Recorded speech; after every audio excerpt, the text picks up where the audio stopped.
Coming up on Jerusalem Dateline, all eyes on the Philadelphia corridor as Netanyahu insists on Israeli control of it. Plus, the new documentary, UNRWA at War, reveals the grooming of a generation to murder Jews. And standing up to an oppressive regime, celebrating Iranian heroes. All this and more coming up on this edition of Jerusalem Dateline. Hello and welcome to this edition of Jerusalem Dateline. I'm Chris Mitchell.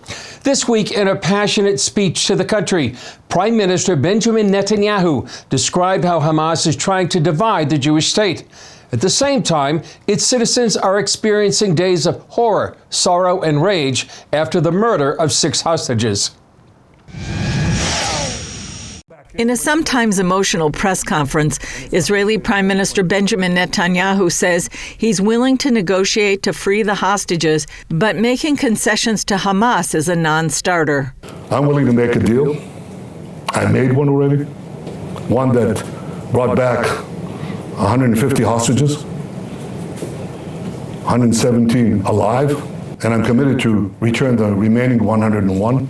I'll do everything I can to get them in. But leaving Philadelphia does not advance the release of the hostages. He says he was already willing to make a deal earlier this year, but Hamas refused. And now the only thing that's changed is Hamas murdering 6 more Israeli hostages. Now the world will seriously demand that Israel make concessions after this massacre? What message does this send to Hamas? I'll tell you what the message is. Murder more hostages, you'll get more concessions. That's not only illogical, it's not only immoral, it's downright insane. The IDF released footage showing the shaft leading to the tunnel where the bodies of the 6 hostages were found. It was through a children's play area with stuffed animals and cartoon characters on the wall. Thousands of Israeli protesters have taken to the streets, demanding a hostage deal. But Netanyahu says that's part of a Hamas plan to sow discord, citing a document found in an underground command post outlining the terror group's strategy. Push photos and videos of hostages, put it out in the media, because that creates enormous psychological pressure. Who's not affected by it? Second, increase psychological pressure on defense minister. Third, continue blaming Netanyahu. And fourth, claim ground operation will not release hostages. Jeff Balaban of the American Center for Law and Justice told CBN News, Israelis relate more like a family to one another, with all the emotion and bickering rather than a religion or a country. This family is in anguish since October 7th. It's deep, it's unresolved, and unresolved anguish turns to anger often. And angry people are easier to manipulate. But the vast majority, whether they like Bibi or not, whether they supported Netanyahu or not, understand that right now there must be unity, and they are behind this unity government. Israel's ambassador to the UN, Danny Danone, told CBN News, Israel must be strong to go forward. We live in a very tough neighborhood. We have to be strong. We have to project our strengths. That is why, at the end of the war, Hamas will not be in Gaza. We will send a message to our enemies that we will fight back. We are determined to stay where we are and to build our beautiful nation. Danone says Israel and the U.S. have strong ties that will remain. The strength of the bond between Israel and the U.S. is based on values. That is why the bond will stay strong. We share the same values of freedom, democracy. We are fighting evil. The same forces that are fighting us today will fight the U.S. tomorrow. We thank the U.S. for standing with Israel, and we believe that with God's help, we will prevail. Julie Stahl, CBN News, Jerusalem. The White House says a deal for a ceasefire and release of some hostages is about 90% done. However, the deal revolves around a strategic piece of land along the Egyptian-Gazan border. Take a look. Even though it says a deal is close, the White House admits Hamas's terror tactic of threatening to execute more hostages and having just killed 6 last week is pressuring negotiators to seal a ceasefire deal, while at the same time making it harder to engage in talks with Hamas. And absolutely created a sense of even greater urgency to get the deal. it also underscores how difficult it is to negotiate with a guy like Mr. Sinwar. Despite an administration denial, Israel says a possible hostage deal revolves around the fate of the Philadelphia corridor, which Hamas can use to smuggle weapons into Gaza and threaten Israel again. At his press conference this week, Israeli Prime Minister Benjamin Netanyahu said control of this strategic land is crucial to achieving the goals of Israel's war to defeat Hamas. You want to destroy Hamas's military and governing capabilities, you can't let Hamas rearm. It's obvious. So you have to control the corridor. Netanyahu says letting Hamas control the corridor again is an invitation to another October 7th. So people said, yeah, but if you stay, this will kill the deal. And I say, such a deal will kill us. Netanyahu says control of the corridor is also vital to prevent Hamas from smuggling the hostages out of Gaza. Reportedly, Hamas leader Yahya Sinwar planned to use the tunnels along the corridor to leave Gaza with the hostages and flee to Iran. Tens of thousands of Israelis have taken to the streets to pressure Netanyahu to accept a deal that would give up control of the corridor and release the hostages. Columnist Melanie Phillips noted despite the thousands on the streets, most Israelis get this. In one opinion poll, 79% agreed that Israel needed to control the Philadelphia permanently to prevent weapon smugglings from Egypt to Gaza. And even as the Biden administration pushes Israel for a ceasefire deal, Netanyahu points out that Israel has accepted U.S. proposal 3 times already this year, but Hamas has rejected them. Amid the talks for a deal, Israel's warfare goes on as the IDF takes out more Palestinian terrorists, while also being hit with more than 1,300 rockets from Hezbollah in August alone, the most since October 7th. Still, for now, the focus is on the hostage talks and the murder of those 6 captives. In Jerusalem, hundreds of Israelis came to sit Shiva, the traditional Jewish 7 days of mourning, with Rachel and Joan Goldberg Poland.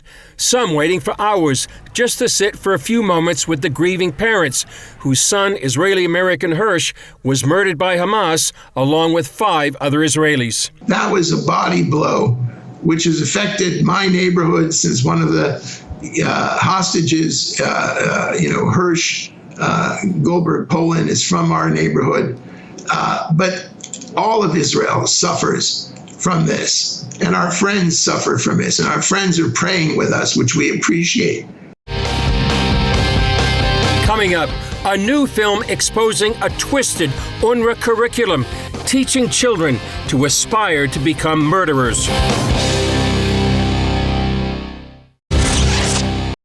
The very name Bethlehem evokes bucolic images of the birthplace of the biblical King David and Jesus. Now a new film indicates the next Hamas war against Israel may come from that once holy town. CBN News Middle East correspondent Julie Saul has more on how the United Nations is actually paving the way for the next attack.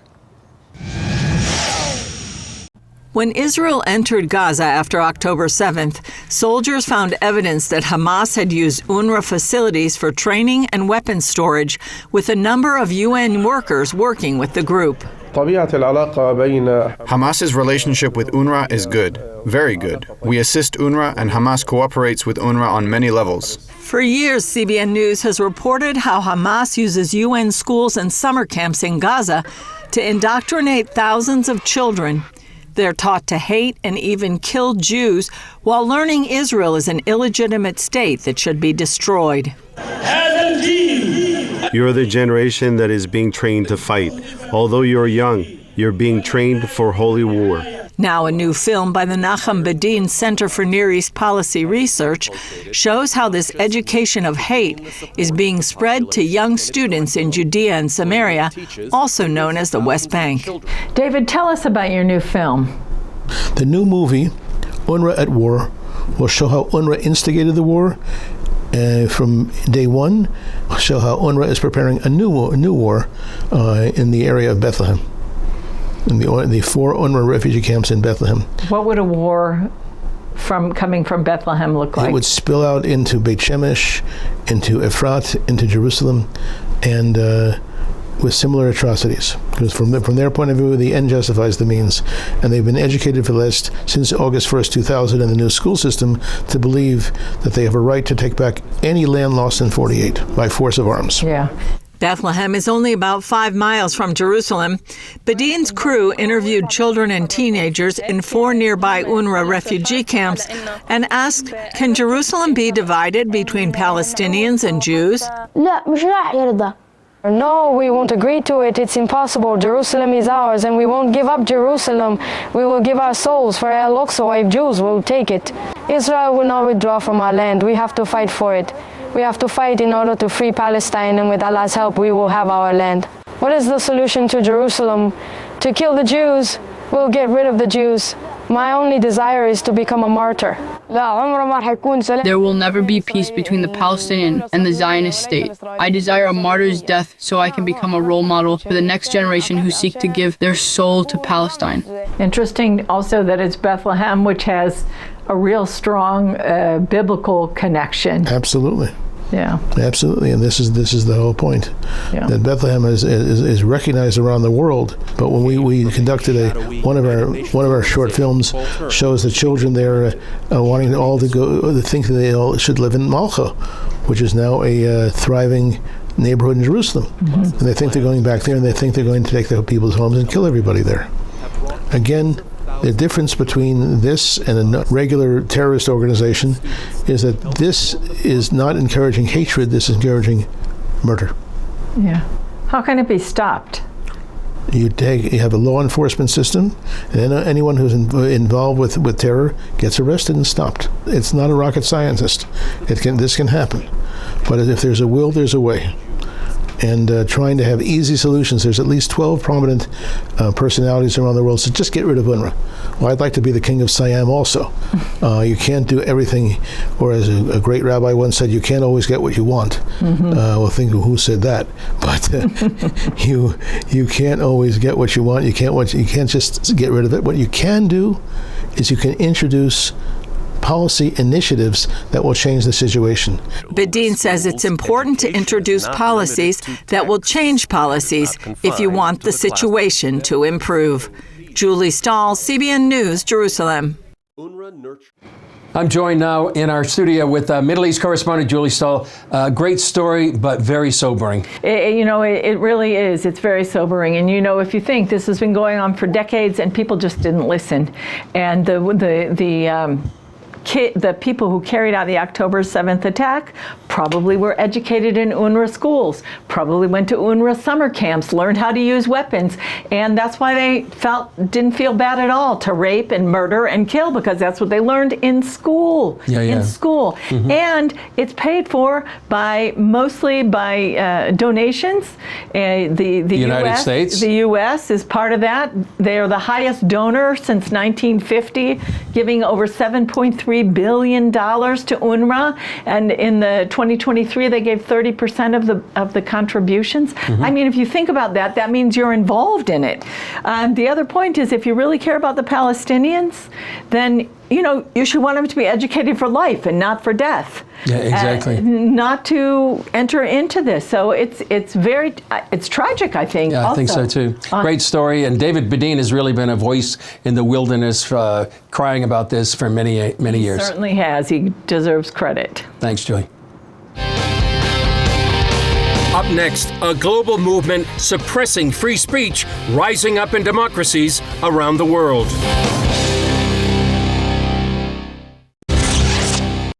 A global fight over freedom of speech is underway. More countries are passing laws to regulate so-called hate speech and disinformation online. In America, free speech advocates argue that's part of what the First Amendment was designed to protect. Dale Hurd has the story.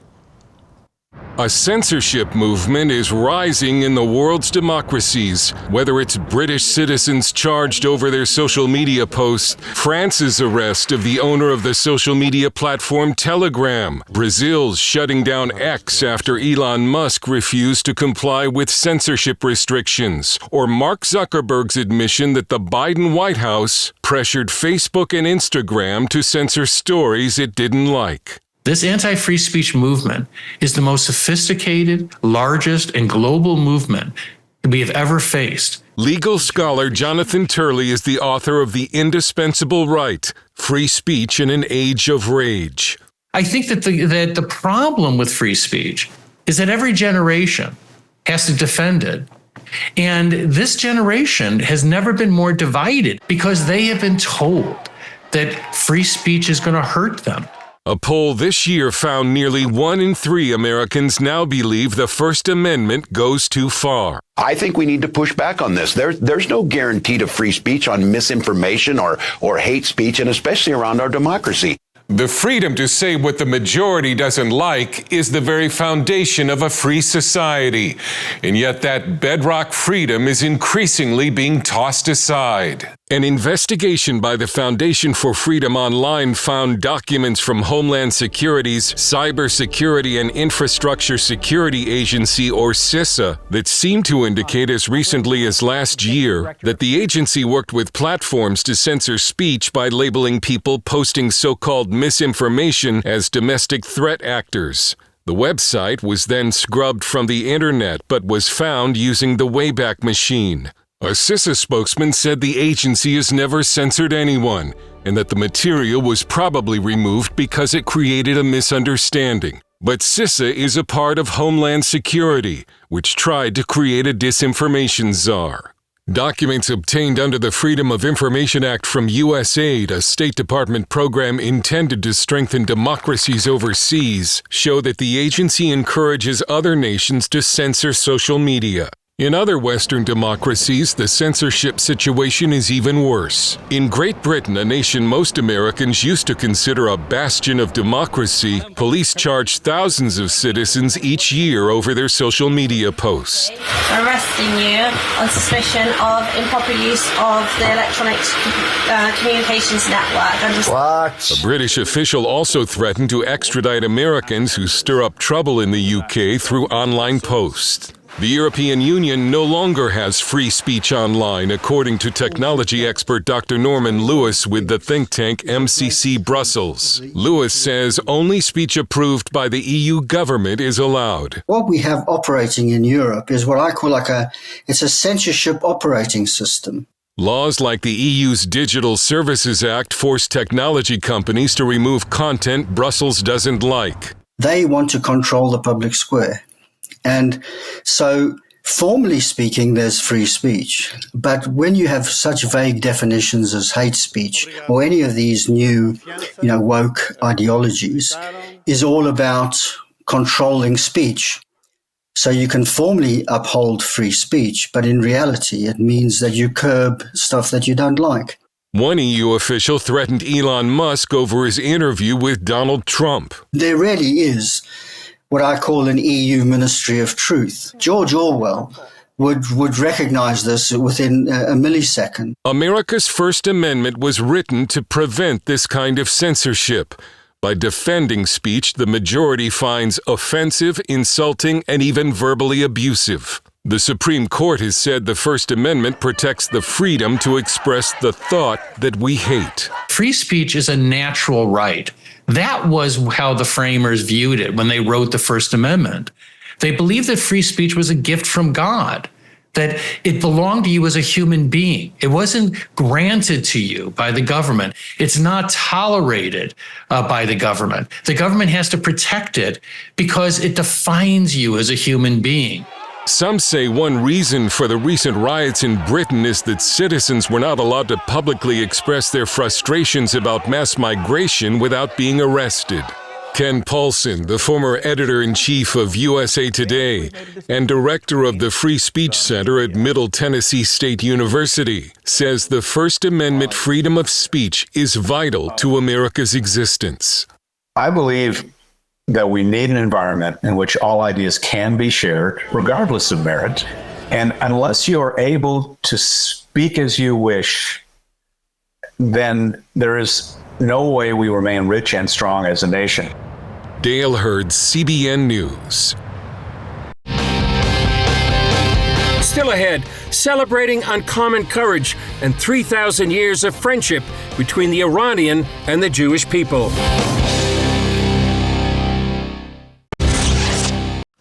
Iranian-American filmmaker Houmen Khalili has a big vision to put up 18 murals in Israel highlighting the ancient friendship between Persians and the Jewish people. He stopped by our studio after the unveiling of his 15th mural. Houmen Khalili, thanks so much for being with us. You know, it's really been a privilege, a blessing for us to cover what you've been doing here in Israel with these murals. Tell us about the latest. So the latest mural is in Ramat Gan. And, you know, since October 7th, there were 2 Persian Jews who were killed by Hamas. And I want the world to know that of the 15 million Jews in the world, 500,000 of them are Iranian Jews. And so it was very important to me to educate the world. This latest mural features Mahsa Amini because she seems to be the figurehead for this woman-led revolution. Yeah. Next to her is a woman named Mercedes. And Mercedes, her eye was shot out by the Islamic regime because she showed her hair. She doesn't live in Iran anymore. I was able to contact her, get her permission to use her face. And I used an eagle to cover her eye and give her the eye of the eagle. In the center of the mural, you've got the 3 Persian Jews. You have Sharel, you have Sahar, and you have Queen Esther. I wanted to put them together as well. Next to them, you've got 3 Iranian athletes who were all put in prison or had an eye shot out for showing their hair. And then lastly, you have Tumaj. He is basically the Jay-Z, the Eminem, the Puff Daddy of Iran in terms of his rapping and his music. He's been in prison for 2 years. The only Tumaj murals in the entire world are here in Israel. I've done them all. There's 3 now. And, you know, you see in social media, all eyes on Gaza, all eyes on Gaza. I'm saying all eyes on Tumaj, all eyes on Iran, because Iran is the head of the snake. Yeah. The background of the mural is Mount Gerizim. Mount Gerizim is a place that Abraham was very close to, visited, but it's also the place when Jesus visited the woman at the well.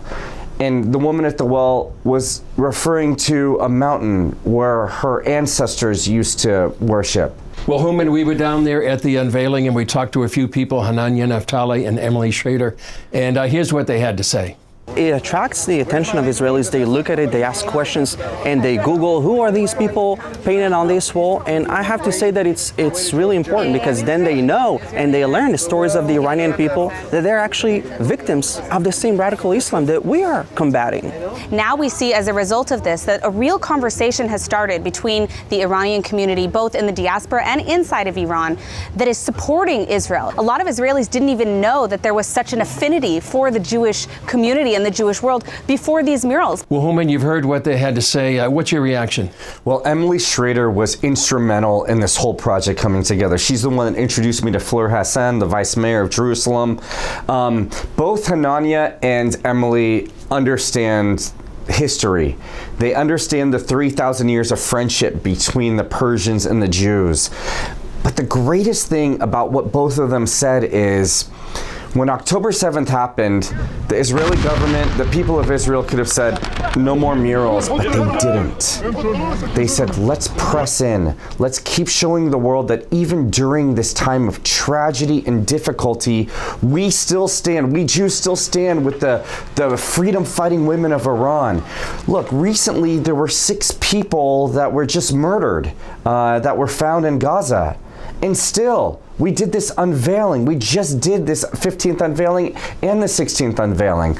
So the dedication of the Jewish people to rebuilding this bridge that has been 3,000 years of friendship, is heartwarming to say the least. And at the most, it shows that this relationship is a biblical relationship, and God's hand is on Iran and God's hand is on Israel, and God wants these 2 cultures to come together. Yeah. Many people refer to that possibility as the Cyrus Accords, just an addition to the Abraham Accords. Amen to that, yes. Bring forth the Cyrus Accord, bring forth the Abraham Accords, because Iran will be free and Iran and Israel will be friends again. Well, that's a great hope and a great story. That's all for this edition of Jerusalem Dateline. Thanks for joining us.